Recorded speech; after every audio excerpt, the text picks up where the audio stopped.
ಇವತ್ತು ಹೊಸ ವರ್ಷದ ಸಂಭ್ರಮ. ನಾಡಿನಾದ್ಯಂತ ಹೊಸ ವರ್ಷವನ್ನು ಬಹಳ ಸಂಭ್ರಮ ಸಡಗರದಿಂದ ಆಚರಿಸಲಾಗಿದೆ. ಇಂತಹ ಸಂದರ್ಭದಲ್ಲಿ ಸಿಎಂ ಸಿದ್ದರಾಮಯ್ಯನವರು ನಾಡಿನ ಜನತೆಗೆ ಹೊಸ ವರ್ಷದ ಶುಭ ಕೋರಿದ್ದಾರೆ. ರಾಜ್ಯದ ಜನತೆಗೆ ಶುಭ ಕೋರಿದ್ದಾರೆ ಸಿಎಂ ಸಿದ್ದರಾಮಯ್ಯನವರು. ರಾಜ್ಯದ ಅಭಿವೃದ್ಧಿಗೆ ಅಧಿಕಾರಿಗಳ ಸಹಕಾರ ಅಗತ್ಯ. ಅಧಿಕಾರಿಗಳು ಉತ್ಸಾಹದಿಂದ ಕಾರ್ಯವನ್ನು ನಿರ್ವಹಿಸಿ ಬೆಳೆ ಪರಿಹಾರದಿಂದ ರೈತರು ನೆಮ್ಮದಿಯಾಗಿದ್ದಾರೆ. ಸಮಾಜ ನಿರ್ಮಿಸುವುದು ಸರ್ಕಾರದ ಗುರಿ ಅಂತ ಸಿಎಂ ಸಿದ್ದರಾಮಯ್ಯನವರು ತಿಳಿಸಿದ್ದಾರೆ. ಎಲ್ಲ ಮಾಧ್ಯಮದವರಿಗೆ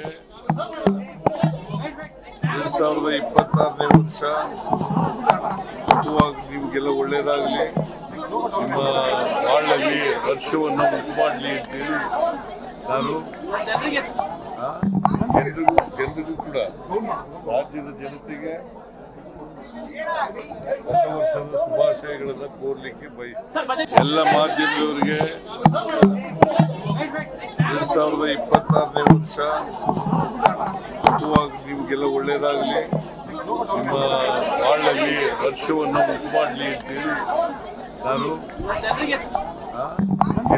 ಜನರಿಗೂ ಕೂಡ ರಾಜ್ಯದ ಜನತೆಗೆ